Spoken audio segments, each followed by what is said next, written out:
అందరికీ నమస్కారం. ఓకే, ఆలోచించండి. రెండు పార్టికల్స్ అంటే రెండు కణాలు విశ్వంలో చెరోవైపు ఉన్నా సరే ఒకదానితో ఒకటి ఇన్స్టెంట్గా అంటే తక్షణమే ఎలా కనెక్ట్ అవ్వగలవు? వినడానికి చాలా వింతగా ఉంది గదూ. ఈరోజు మనం క్వాంటమ్ ఎంటాంగిల్మెంట్ అనే ఈ అద్భుతమైన ప్రపంచంలోకి వెళదాం. ఇది మనకు తెలిసిన రియాలిటీని అంటే వాస్తవికతను పూర్తిగా మార్చేసే ఒక కొత్త సమాధానాన్ని మన ముందుంచుతుంది. సరే, ఈ ఎంటాంగిల్మెంట్ను సింపుల్గా అర్థం చేసుకోవాలంటే మనకు బాగా తెలిసిన ఒక పాత సినిమా డైలాగ్ చాలా బాగా హెల్ప్ అవుతుంది. అవును, కరణ్ అర్జున్ సినిమాలోని డైలాగే. ఒక తమ్ముణ్ణి కొడితే ఇంకొక తమ్ముడికి నొప్పి తెలుస్తుంది. ఈ ఒక్క వాక్యం ఎంటాంగిల్మెంట్ వెనుకున్న అసలు ఐడియాని పట్టుకోవడానికి ఒక మంచి స్టార్టింగ్ పాయింట్ అన్నమాట. సో ఈ కనెక్షన్నే, ఈ బంధాన్నే విశ్వకవలలు అని మనం పిలుచుకోవచ్చు. ఇదంతా వింతగా అనిపించింది కాబట్టే సాక్షాత్తు ఐన్స్టీన్ దీన్ని spooky action at a distance అన్నారు. అంటే దూరంలో జరిగే ఓ దెయ్యంలాంటి చర్య అని. మరి ఇంతకీ ఏంటి వింత? క్వాంటమ్ ఎంటాంగిల్మెంట్ అంటే సింపుల్గా చెప్పాలంటే రెండు కణాలు ఒక్కసారి ఒకదానికొకటి ఇంటరాక్ట్ అయ్యాయంటే చాలు, అవి ఒక జంటగా మారిపోతాయి. వాటి మధ్య ఒక లింక్ ఏర్పడుతుంది. ఆ తర్వాత వాటిని ఎంత దూరంగా తీసుకెళ్లినా వాటి తలరాతలు ముడిపడి ఉంటాయి. ఒకదానిపై ఏదైనా ప్రభావం పడితే అది వెంటనే ఇన్స్టెంట్గా రెండోదానిపై కూడా కనిపిస్తుంది. అవును, దీన్ని ఇలా ఊహించుకోండి.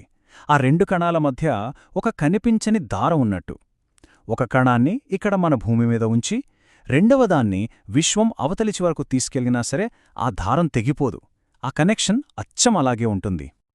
సరే, ఈ ఇన్స్టెంట్ కనెక్షన్ అనే మాట వినగానే మన మైండ్లో ఒక పెద్ద ప్రశ్న వస్తుంది. మన ఫిజిక్స్ రూల్స్ అన్నింటినీ బ్రేక్ చేసేంత పెద్ద ప్రశ్న. అదేంటంటే, ఇప్పుడు చూడండి, సమాచారం తక్షణమే వెళ్తోంది అంటున్నావు. అంటే దీని అర్థం మనం కాంతి వేగం కన్నా ఫాస్ట్గా సిగ్నల్స్ పంపగలమా? ఇక్కడ భూమి మీదున్న ఒక కణంతో మనం ఆండ్రోమెడా గ్యాలక్సీలో ఉన్న దాని జంట కణాన్ని ఇన్స్టెంట్గా ప్రభావితం చేయగలిగితే ఇక ఐన్స్టైన్ చెప్పిన కాంతి వేగమనే లిమిట్ని దాటేసినట్టేనా? ఇక్కడే అసలు ట్విస్టుంది. దీనికి సమాధానం చాలామందికి ఆశ్చర్యం కలిగించొచ్చు. లేదు, ఖచ్చితంగా లేదు. మనం కాంతి వేగాన్ని దాటలేము. ఎందుకు? అసలు సమస్య ఎక్కడ వస్తోందో చూద్దాం. సరే, ఈ ధృవీకరణ సమస్య ఏంటో చూద్దాం. ఉదాహరణకి, రాజన్ భూమి మీద ఉన్నాడు, వీణ ఆండ్రోమెడా గెలాక్సీలో ఉంది. వాళ్ళిద్దరి దగ్గర ఒక ఎంటాంగిల్డ్ కణాల జంట ఉంది. ఇప్పుడు రాజన్ తన దగ్గరున్న కణాన్ని మెజర్ చేసి దాని స్పిన్ పైకుందని తెలుసుకున్నాడు.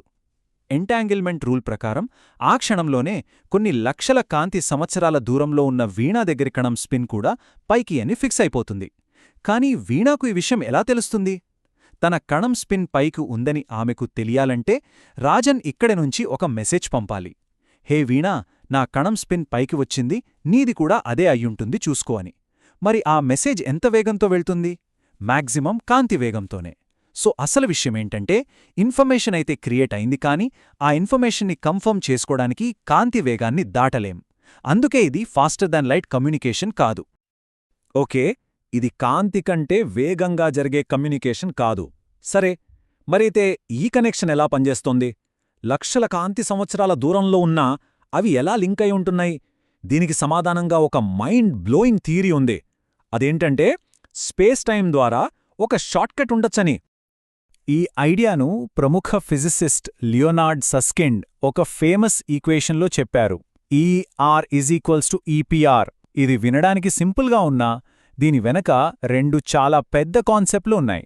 ఒకటి ఐన్స్టీన్ బ్రిడ్జ్లు అంటే వార్మ్ హోల్స్, రెండోది EPR అంటే ఎంటాంగిల్మెంట్.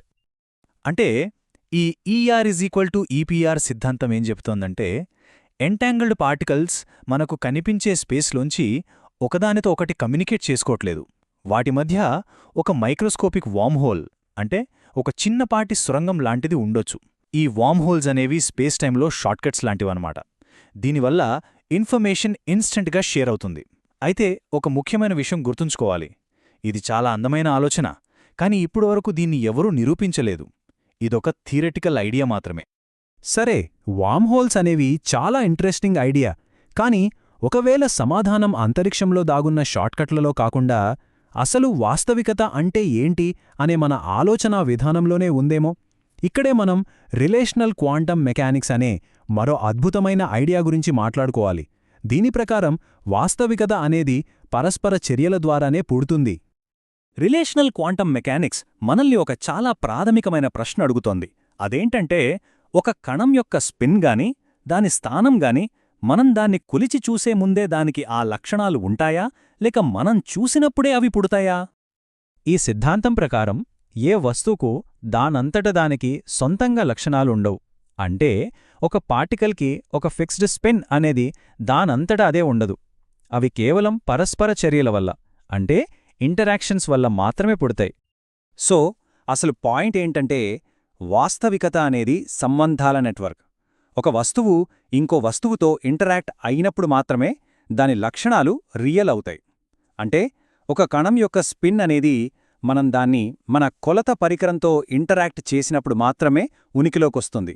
ఆ ఇంటరాక్షన్కి సంబంధించి ఒక నిజం పుడుతుంది. ఈ ఐడియాను మనం ఫాలో అయితే అది మనల్ని ఒక అద్భుతమైన ముగింపు వైపు తీసుకెళ్తుంది. అదేంటంటే, ఎంటాంగిల్మెంట్ అనేది క్వాంటమ్ మెకానిక్స్లో ఏదో ఒక వింత రూల్ కాదు. బహుశా అదే ఈ విశ్వానికి పునాది. విశ్వాన్ని నేస్తున్నదే ఈ ఎంటాంగిల్మెంట్. అవును, ఎంటాంగిల్మెంట్నే మనం వాస్తవికత యొక్క జాలమని చెప్పుకోవచ్చు. ఈ విశ్వంలో జరిగే ప్రతి ఇంటరాక్షన్, ప్రతి పరస్పర చర్య ఒక కొత్త ఎంటాంగిల్మెంట్ని సృష్టిస్తుంది. అలా అల్లుకుపోయిన ఈ సంక్లిష్టమైన వెబ్, ఈ జాలమే మనం చూస్తున్న ఈ విశ్వాన్మాట. మరి ఈ కొత్త ఐడియా ప్రకారం కొలత అనేది ఎలా పనిచేస్తుంది? పాత ఆలోచనా విధానంలో మనం కణం ఏని కొలిస్తే అది ఏదో మ్యాజిక్ లాగా దూరంగా ఉన్న కణం బి యొక్క వాస్తవికతను మార్చేస్తుందని అనుకునేవాళ్ళం. కానీ ఈ రిలేషనల్ వ్యూ ప్రకారం మనం కణం ఏని కొలిచినప్పుడు మనం మనకు సంబంధించి ఒక వాస్తవాన్ని సృష్టిస్తున్నామంతే. దానివల్ల మనకేం తెలుస్తుందంటే, భవిష్యత్తులో మనం కణం బీతో ఇంటరాక్ట్ అయితే ఫలితం ఎలా ఉండాలో మాత్రమే తెలుస్తుంది. అంతేగాని కణం బీలో అప్పటికప్పుడు ఏ మార్పు జరగదు. అవును, ఇది చాలా ముఖ్యమైన పాయింట్. రెండవ కణం అంటే కణం బి కూడా ఏదో ఒక దాంతో ఇంటరాక్ట్ అయ్యే వరకు దానికసలొక నిర్దిష్టమైన లక్షణం అంటూ ఏదీ ఉండదు. మరి రాజన్ కొలత వీణాకేం చెప్పింది? భవిష్యత్తులో ఆమె కొలిస్తే తన ఫలితానికి విరుద్ధంగా సమాధానం రాదని విషయం హామీ ఇస్తోందంతే. అంతేకాని దాని రియాలిటీని మార్చట్లేదు. ఇదంతా మనల్ని ఒక చివరి, చాలా లోతైన ప్రశ్న దగ్గర వదిలేస్తుంది. ఒకవేళ వాస్తవికత అనేది కేవలం పరస్పర చర్యల ద్వారా, సంబంధాల ద్వారా మాత్రమే పుడుతుంటే, ఏదాంతోనూ ఇంటరాక్ట్ అవ్వకుండా ఒంటరిగా ఉన్నప్పుడు ఒక కణం అసలు ఎలా ఉంటుంది? దాని ఉనికికి అర్థమేంటి? ఆలోచించండి.